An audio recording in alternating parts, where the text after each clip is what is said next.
నమస్తే అండి, నా పేరు Amar Srinivas. Prop Harvest Private Limited నా కంపెనీ పేరు. మేము మాదాపూర్లో ఆఫీస్ అండి మాది.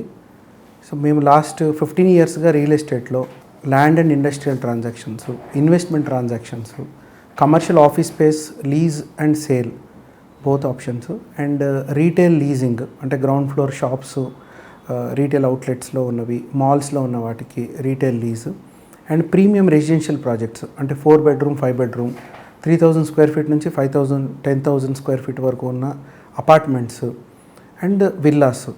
ఈ మేజర్లీ వెస్ట్ జోన్ ఆఫ్ హైదరాబాద్లో అంటే ఈ గచ్చిబౌలి, పుప్పాలగూడ, నానక్రామ్గూడ, కోకాపేట్, తెల్లాపూర్, శంషాబాద్ వరకు ఉన్న లొకేషన్స్లో మేము మార్కెటింగ్ యాక్టివిటీ చేస్తున్నాం. కరెంట్లీ మా కంపెనీ ద్వారా 4 నుంచి 8 ప్రాజెక్టులు మార్కెటింగ్లో అంటే ఎక్స్క్లూజివ్ మార్కెటింగ్లో రన్ అవుతున్నాయి. అది కాకుండా జనరల్ ప్రాజెక్ట్స్ కూడా మేము మార్కెటింగ్ చేస్తాము. ఇన్వెస్ట్మెంట్ సేల్లో రెంటల్ ఇన్కమ్ వస్తున్న ప్రాపర్టీస్ కూడా మేము డీల్ చేస్తున్నామండి. సో రియల్ ఎస్టేట్ అంటే ఒక్క రోజుతో మనకి సంబంధించిన సబ్జెక్ట్ కాదు. మీరు ఒకవేళ ట్రెండ్స్ కనుక అడిగినట్టయితే లాస్ట్ 2 months మనకి ఈ ఎలక్షన్స్ రిలేటెడ్లో ఉన్న ట్రెండ్స్ చూసినట్టయితే పెద్దగా ట్రాన్సాక్షన్స్ మీద ఇంపాక్ట్ పడలేదు. మేబీ అవుట్స్కట్స్లో ఉన్న ప్లాటింగ్ వెంచర్స్ మీద కొంచెం ఇంపాక్ట్, ఎందుకంటే ఎలక్షన్ కోడ్ ఉండడం వల్ల చాలామంది ఇటు అటు తిరగడము, ప్లస్ ఈ ఎలక్షన్స్లో చాలామంది ఇన్వాల్వ్ అవ్వడం, కొంచెం డిస్ట్రెస్లో కొంచెం ఎవరైనా పార్టిసిపేట్ చేసిన వాళ్ళు కొంచెం ల్యాండ్స్ ఇవన్నీ సేల్ చేసి ముందుకెళ్ళడం వల్ల ఏమన్నా కొంచెం అప్ అండ్ డౌన్ ఉందేమో. కానీ అపార్ట్మెంట్స్లో కానీ విల్లాస్లో కానీ ఎంక్వైరీస్ అలాగే కంటిన్యూ అయినాయి. చాలా వరకు ఎంక్వైరీస్ మూవ్ అయినాయి, చాలా వరకు కంక్లూడ్ కూడా అయినాయి. అంటే ఈ 2-3 నెలల్లో ఒక 20 నుంచి 25% తగ్గింది, కానీ అంతకంటే ఎక్కువ తగ్గలేదు. ఇదివరకు అంత కూడా ఉండేది కదా, ఇదివరకు ఇంకా తక్కువగా ఉండేది. అంటే ఆ 20-25% మాత్రమే సైట్ విజిట్లు కానీ క్లోజర్స్ కానీ ఉంటాయి. లక్కీగా మనకి ఈ డిసెంబరు, కార్తీక మాసము ఈ రిలేటెడ్ ఉండి మంచి రోజులు ఉండడం వల్ల చాలామంది ఈ టైంలో పర్చేసెస్ కూడా చేశారు. సో రెసిడెన్షియల్ అపార్ట్మెంట్స్కి, విల్లాస్కి అండ్ కమర్షియల్ ఆఫీస్ స్పేస్ కూడా లాస్ట్ 2 months చాలా ఎంకరేజింగ్గా ఉండే. చాలా space almost 2 to 3 lakh square feet lease sign అయినాయి ఇక్కడ మాదాపూర్ ఈ వెస్ట్ జోన్ లొకేషన్స్లో. అదేవిధంగా మనం చూసుకుంటే ఇప్పుడు ఈ డిసెంబర్, జనవరి చాలామంది ఎన్ఆర్ఐస్ మనకి అబ్రాడ్ నుంచి విజిట్ చేస్తూ ఉంటారు. ఒకటి వాళ్ళకి year end sales, year end leaves ఉంటాయి, ఇయర్ ఎండ్ హాలిడేస్ ఉంటాయి, ఈ Christmas related, new year related and పొంగల్కి చాలామంది విజిట్ చేస్తూ ఉంటారు. సో ఈ ఎలక్షన్స్ రిలేటెడ్ కూడా చాలామంది ఎన్ఆర్ఐస్ ఇక్కడికి వచ్చి ఉన్నారు. సో ఈ ట్రెండ్స్ని మనం ఖచ్చితంగా ఫాలో చేసుకుంటే మనకు వచ్చే వీడియోస్ని వీటిని ఫాలో అవ్వండి, ట్రెండ్స్ మనకు తెలుస్తాయి.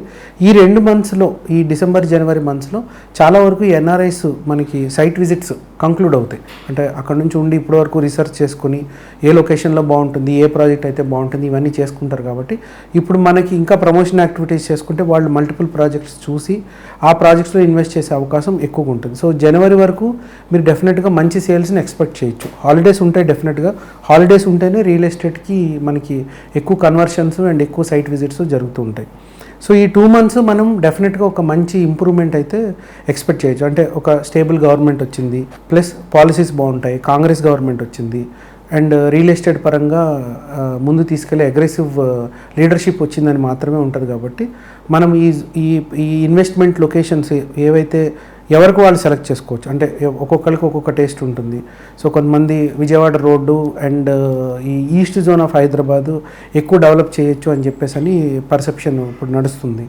సో ఇది కొంచెం కార్యరూపం రావాలంటే ఇంకొక 15 నుంచి 20 రోజులు అవుతే మనకి ముఖ్యమంత్రి గారి రేవంత్ రెడ్డి గారి యొక్క విజన్ స్టేట్మెంట్ తెలుస్తుంది. ఆ విజన్ స్టేట్మెంట్ మీద ఆ పార్టీ ముందుకు తీసుకెళ్ళి గవర్నమెంట్ యొక్క పాలసీస్ ముందుకెళ్ళి అక్కడి నుంచి మనకి డెవలప్మెంట్ వైపు ఇంకా పరుగులు పెడుతుందనే ఆశిద్దాం.